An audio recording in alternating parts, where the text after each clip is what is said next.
Hello, hello, hello. So, today we're going to do something a bit different.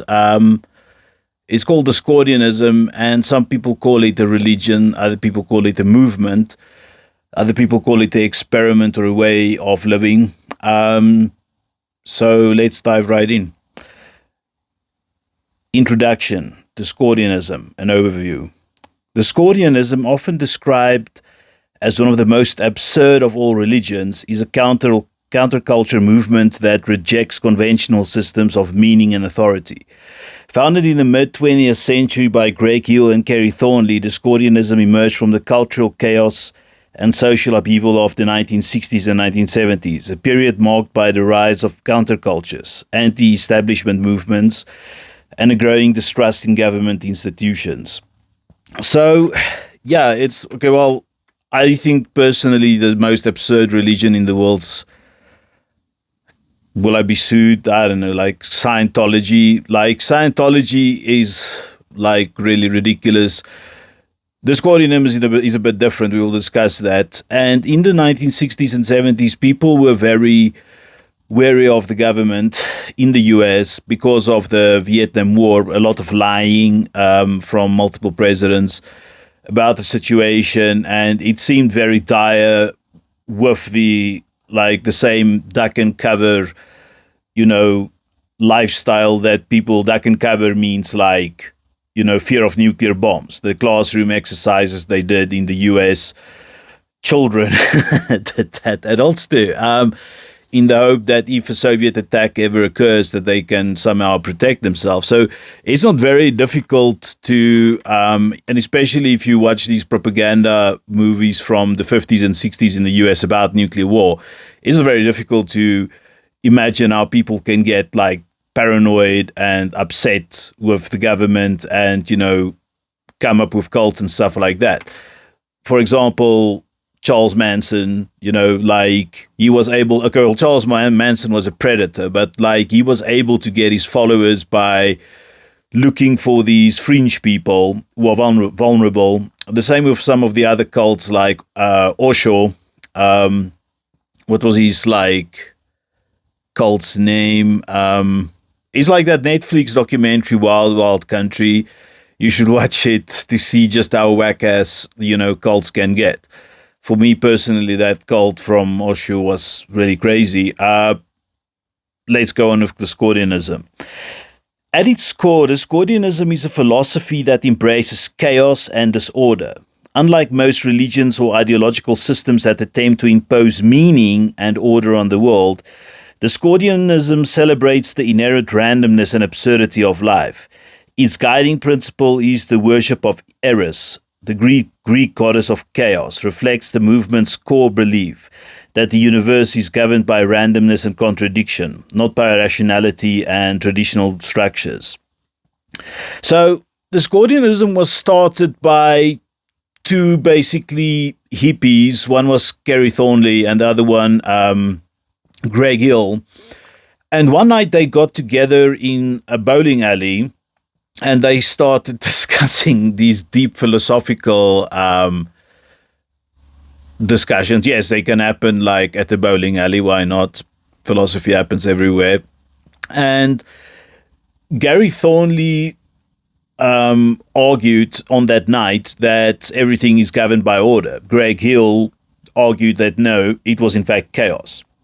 And Greg Hill convinced Thornley, and then they started talking about chaos and randomness and these kind of things. The movement's central text, the Principia Discordia, written by Hill and Thornley, is a playful and satirical treatise, I don't know how to pronounce this, that blends absurdist humor with philosophical insights. It challenges the very notion of truth and authority, using humor, paradox, and contradiction to critique the conventional wisdom of the time. The text is full with absurd amorphisms, absurd symbols, and the metaphysical nonsense designed to break down the rigid structures of thought that dominated Western culture. So, Principia Discordia is mainly satirical, like I've just read parts of it, but basically all it does is it like basically freaks out the normies, like the conventional people who are very, either very religious or very believe everything that the government told them. And it was created for that purpose. For example, the god Eros, they just threw in there, a Greek god as part of the fun. It's not like a resurrection of Greek religion. Discordianism's early days were heavily influenced by the cultural climate of the 1960s and 70s. The period saw widespread social and political upheaval, including the civil rights movement, the Western and the anti-Vietnam War protests, the rise of feminism, and the emergence of new artistic and philosophical movements. Discordianism tapped into the sense of rebellion and anti-authoritarianism, using humor and irreverence to challenge the dominant narratives of the period. In particular, the movement's founders were inspired by the Surrealist and Dadaist art movements, which similarly rejected conventional norms and celebrated the irrational and nonsensical. So yes, like in the 60s, you start seeing these counterculture movements that's basically breaking away from the 1950s, which is painted as this golden era. But, like the war in Korea was a draw for all practical purposes, the Korean War. And then Vietnam is just a loss for the US. Like they won many victories, but tactical victories, but it was a strategic loss. And yeah, there's many ways to protest. Some people will throw stones and petrol bombs and like the weathermen in Chicago to protest this. Other people who are a bit more artistic, like Kerry Thornley, would basically tap into forms of art like humor and get inspiration from, Dada, which I think if you go and if you just do a Google search on Discordianism, you'll see some strange pictures, and it basically it underlines the Dada culture in the entire movement. The rise of conspiracy theories during this period, particularly in the wake of events like the assassination of President John F. Kennedy and the Watergate scandal, also played a role in the development of Discordianism. The movement's embrace of chaos and its critique of authority made it a natural ally to those who sought alternative explanations to official government narratives. Discordians often reveled in the absurdity of conspiracy thinking, blending it with their own playful approach to challenge the mainstream narrative. So this is why I like Discordianism. It was one of the first movements to basically challenge conspiracy theories. Not only is it a rebellion against the government, but it's also a rebellion against those who try to paint weird narratives around conspiracy. So it basically takes the mickey out of, as we say, is that English expression in general, South African English. In South African English, we say it take the mickey out of them, and that's essentially to poke fun at the conspiracy theorists because they went too far. And Watergate in particular was a bad, it was such a bad scandal that, and the cover-up was so bad that this is also something that fed into it, because this also created conspiracy theories. Discordianism's influence can be seen in a variety of areas, including art, literature, politics, and even technology. The movement's ideas about chaos and subversion have left a lasting impact on internet culture, particularly in the form of memes and the subversive use of social media. The core principles of Discordianism continues to shape modern countercultures, particularly in the embrace of irony, satire, and anti-authoritarianism. So yeah, the people who started Discordianism is basically essentially dead now.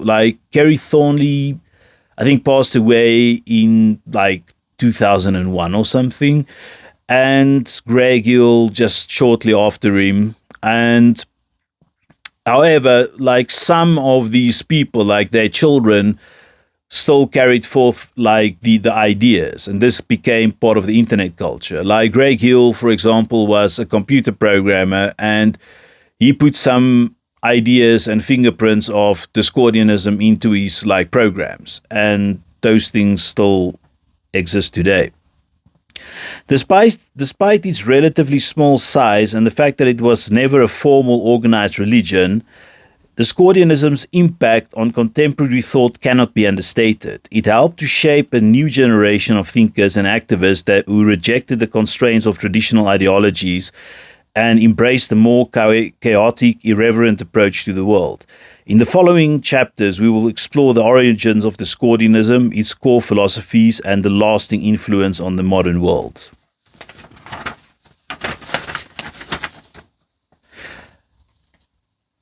So, who was Gary Thornley and Greg Hill, the founding members? Discordianism as a movement and philosophy was birthed from the minds of two individuals, Greg Hill and Gary Thornley.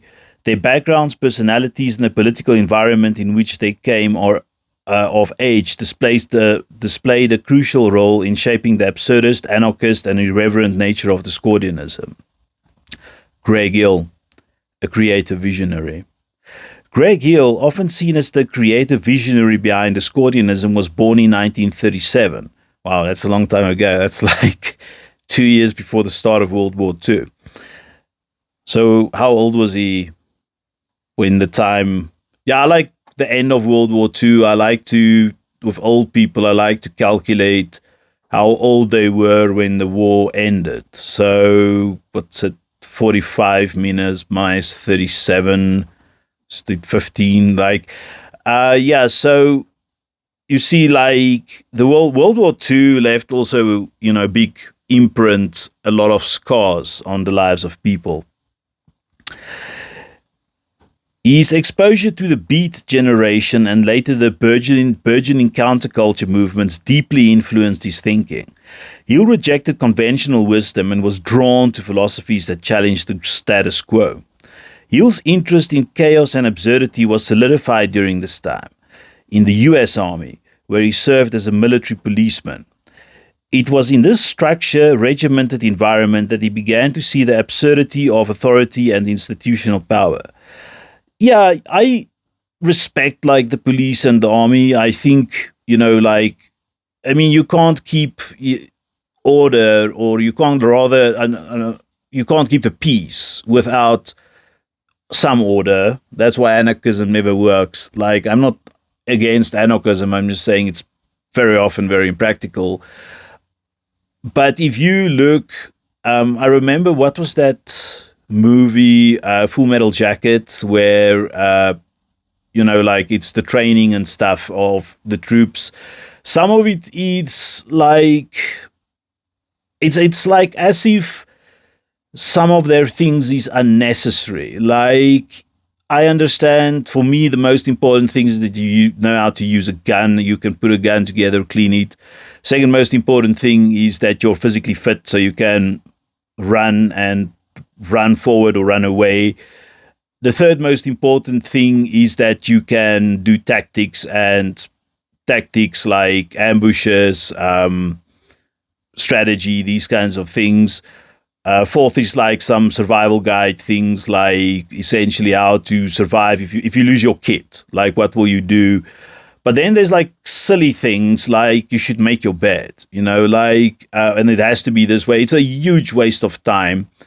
And the way that you have to, that lunch is like structured. Okay, if you're like a lot of military guys out there will probably disagree with me, and that's fine. But like, you can tell us why. But for me, if I were running the military, I would rather see people do more theory on weapons or strategy or more physical fitness than waste time cleaning things with, to a point that it's like a hospital. It isn't a hospital. It's army barracks. And like, it was probably for Hill, who is an open-minded individual, very difficult having a career as a military policeman, because now you're the police, like policing the police, or you're the police policing the army. And you know, quite often with the, it's not like always drug addicts or whatever that the army caught, the military police, but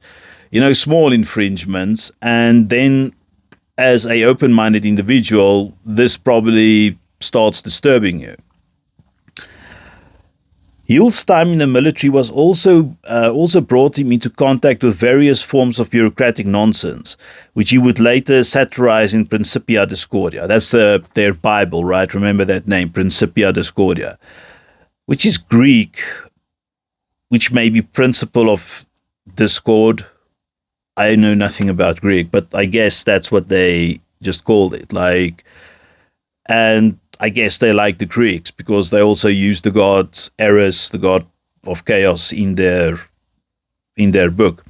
His experience with structure and discipline, forces that he increasingly saw as oppressive and absurd, fueled his desire to create a movement that would reject all forms of authority and embrace the randomness of life.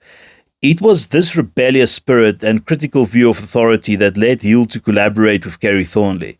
The two would develop the central ideas of Discordianism, constructing a system that would undermine traditional religious, political, and social institutions with humor, satire, and chaos. So for me, this is one of the best ways to, fight the system. Instead of using violent ways, I'm a very anti-violent person. Rather use art and satire, comedy, writing books, writing articles, writing proper arguments on social media. And this is something that they basically kind of did. And yes, order. Look, order is necessary, but it can really go too far.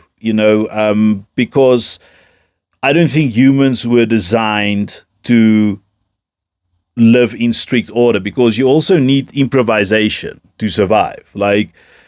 Improvisation, is critical to human survival. In the workplace, at school, with your family, with your kids, whatever, if you go on holiday, to improvise is a key human trait and skill. And I feel that order is sometimes undermines that. You have to strike a balance between the two. So, Kerry Thornley was a philosopher and writer whose path intertwined with Hill in the development of Discordianism. Thornley was a complex figure marked by intellectual curiosity, paranoia, and fascination with conspiracy theories. His early life was less defined by rebellion than Hill's, but still heavily shaped by the social and political turbulence of the time. Thornley's formative years were influenced by his time in the U.S. Marine Corps, where he served as a military operator and encountered the harsh realities of military life. Thornley's experiences in the military, coupled with his subsequent exposures to political conspiracy theories, pushed him towards a critical view of authority and truth. In fact, Thornley was later deeply involved in the investigation of the assassination of President John F. Kennedy, as he believed his life was intricately related to that event, particularly after he was linked to Lee Harvey Oswald by the conspiracy theorists who emerged after the assassination. So we will get to why Kerry Thornley was part of the assassination. He wasn't part of the assassination, by the way. This is why it's so interesting for me. But we will get to that. While Thornley was more politically engaged than Hill, he shared the same irreverence towards traditional structures. His obsession with conspiracy theories, especially regarding the Kennedy assassination, played a central role in the creation of Discordianism. The movement would not only question political and social structures, but would also mock the official narratives presented by the government, such as the Warren Commission's investigation into the assassination. The Warren Commission, by the way, was like, it seemed that they were deeply incompetent. And I am not a conspiracy guy. I'm just saying that if you're going to investigate the president's death, you really cannot leave any stone unturned. And if there is a conspiracy theory, or probably theories, you should really investigate these things as much as possible. And these days, there's more conspiracy theories about JFK, because it seems that there's still some things redacted which they argue is necessary for national security, but these things are from, when was he assassinated? 61, 64. It was so long ago. How can it be still relevant to the US security? The absurdity of the conspiracy theories and the refusal of the establishment to give clear, satisfactory explanation to the events would influence the Discordianism's foundational ideas about truth, authority, and reality. Thornley's paranoia regarding government surveillance and conspiracy theories would later become a defining feature of Discordianism engagement with society. His involvement with the Kennedy assassination conspiracy, his paranoia about being surveilled, and his ties to Oswald became part of the mythology that surrounded Discordianism. Many Discordians would later adopt the idea that everything, even their personal lives, would be part of some greater absurd conspiracy. So, what I want to make clear here is that this movement is somewhere between rebellion against governments who seem to come up with sunshine news and absolute conspiracies. And they then got subsequently, conspiracies are very interesting. If you look at something too long, like Nietzsche said, if you look at the abyss, if you stare at the abyss for too long, the abyss stays back. And this is what happened to many Discordianists. They basically became conspiracy theorists themselves, even although it was their desire to get rid of these things. So yeah, now we had a look at Kerry Thornley, and Greg Hill, both military people, because it was long ago and you had to be in the military. Let's go on to the birth of Discordianism. Together, Hill and Thornley created Discordianism not as a cohesive doctrinal religion, but as a philosophy based on rejection, irony, and chaos. The movement was intentionally playful, mocking the sacred cows of society with irreverent humor.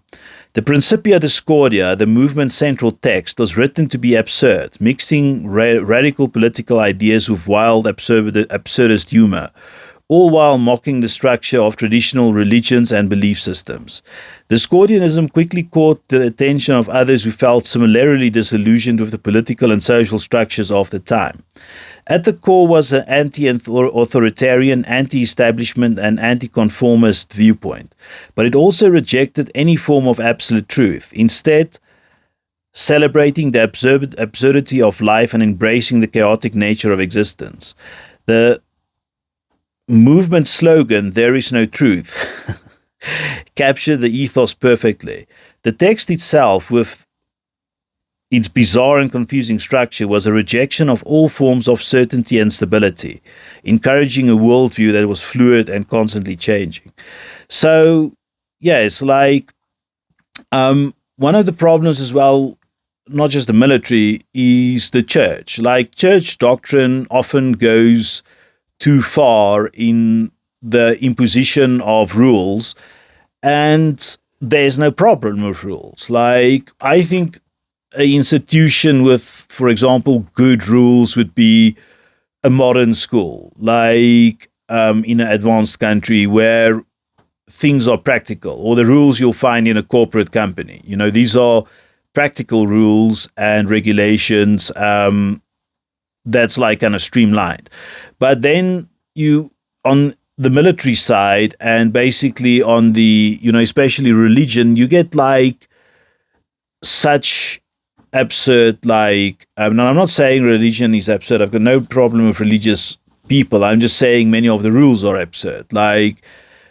And it's easy to figure it out because there's 7 branches of Christianity. And usually when you talk to one of the people of one of these 7 branches, they will tell you they're right and the other 6 are wrong. How is that possible? The chaos that Discordianism embraced wasn't just intellectual, it was also practical. The movement was about disrupting the world in a playful and unpredictable way. Through pranks, media manipulation, and other forms of subversion. Discordians sought to challenge the establishment norms of society and expose the absurdity of everyday life. They reveled in the idea that meaning in society can be dismantled by the systems of meaning that had been created by society. So, yeah, this is like what Discordian tries to do is like it tries to look at the meaning that existed at that time. What do people make out to be the truth? What's your purpose in life? And then redefining it in a way that is more acceptable to non-conforming people. And non-conforming people often get a very bad rap because, they're the minority. Usually minorities have a difficult time, no matter what you are, like what kind of minority you are in any country on earth, or, in a society. I mean, these are 2 white guys, and, it shows you even white guys, please don't cancel me, even white guys can face like discrimination because they just think that, okay, maybe the rules have become too tough. I mean,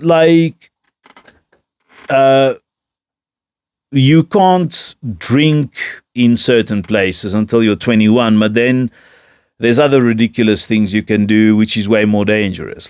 So you say, and these things are driven by ideology. So I think what Greg Gill and Kerry Thornley try to do with Discordianism is also dismantle ideology and actually create a non-ideology, basically chaos, which is a non-ideology. You get democracy, you get communism, you get neoliberalism, you get national socialism, you can get Fanonism, but chaos is not like any of these things. It is something. It's akin to anarchism, but even anarchism has some form of order. Even libertarianism has some form of order. Chaos is basically a thought pattern along the theme of chaos would be that you have very little control and don't worry, be happy. I think that's the main takeaway. In addition to humor and absurdity, Discordianism introduced a significant critique of establishment power structures. The movement didn't simply laugh at the world. It sought to dismantle it piece by piece. The Principia Discordia offered a blueprint of how this could be done, encouraging individuals to reject all forms of control and embrace the randomness of existence. Through chaos, Discordianists believed they could free themselves from the shackles of conventional wisdom, society, and even religion. So, yes, conventional wisdom isn't always wisdom. If we ignore society and groups for a moment, which is a super integral part of being human, if you just look at individualism, there's so many thoughts mistakes you can make. For example, what's it, cognitive bias? What's it, false anchoring? You can look it up. There's about 17 thought mistakes you can make. If you, for example, if you assault someone, someone told me, like this American, maybe it's not true, but then you've already, by the time you assault someone, you've already committed 7 thought mistakes, like biases, like ways, this like illusions that your brain created for you, like traps. That used to be part of, evolution, or like, just the evolutionary fault, maybe, or a mutation. But this is how our brains are. Even neurologists, like, it was so funny. I read an article the other day. Neurologists admitted, specifically neurologists studying cognitive bias, admitted they themselves were biased toward, like, in favor of their own articles. So, we are all like that. And here are people who basically try to break free from this, like they try to break free from this conventional wisdom. The personal lives of Hill and Thornley. Through their collaboration was central to the birth of Discordianism. The personal lives of Hill and Thornley were not without drama. Thornley in particular would later become a central figure in the conspiracy theories surrounding the Kennedy assassination, with some theorists even suggesting that he had been involved in the event. His personal paranoia, already a prominent feature of his character, grew more pronounced over the years, as he became convinced that the government is watching him and that his involvement in the creation of Discordianism made him a target of conspiracy theorists. Hill, on the other hand, was more focused on creating the philosophical aspects of the movement, but his own deep mistrust of authority fueled his commitment to Discordianism. The tension between Hill's more creative and abstract approach and Thornley's increasingly paranoid worldview would influence the movement's evolution. It was a volatile mixture of rebellion, creativity, and skepticism that gave birth to one of the most unique, irreverent, and influential cultural movements of the 20th century. So, like, these are two very different people. And later, Thornley descended into a madness, or he didn't go mad. He just, like, let's call it a form of deep depression because of his paranoia, which, became a positive feedback loop. And Hill, like, was the organized one, or the methodology, the person trying to follow the methods of creating chaos, which in theory, that you can see the irony of using methods, a plan to create chaos. Essentially became alcoholic once he figured out, like, that this wasn't really possible. And it happened to a lot of, like, of these hippies and stuff like that. They were so, and I'm not saying you shouldn't be like a visionary, you shouldn't be like an idealist or something like that. I'm very optimistic. I'm an idealist and visionary myself to an well, let's just call myself like a idealist, but like an optimist. But this may lead to burnout. And if you're like me, if you're like an optimist, I need to warn you. Like, what's it, like that show, Curb Your Enthusiasm, because, like, there's so many things that's out of your control, chaos basically, and it cannot be controlled. It can only be embraced. And this is where creative distraction, comes in. One of my favorite concepts, because it creates evolution for, the better. Just go with the flow. And if you're going to become too much of a crusader or a jihadist or something like that for perfection, to create something to go again too much against the grain of society, you will burn out later in life as you realize that you failed. You may not necessarily have failed. Maybe you will succeed, and maybe you will become an icon, like, I don't know, like Malcolm X or whatever. But like, you have to prepare yourself for the eventuality of possible failure, which will be greater than the chance of success. And then technically it's not a failure. If you have prepared yourself like for the possibility that you can't convince people that certain conspiracies don't exist, that you've tried and now you failed. There's no reason to become an alcoholic. There's no reason to fall into the trap of paranoia.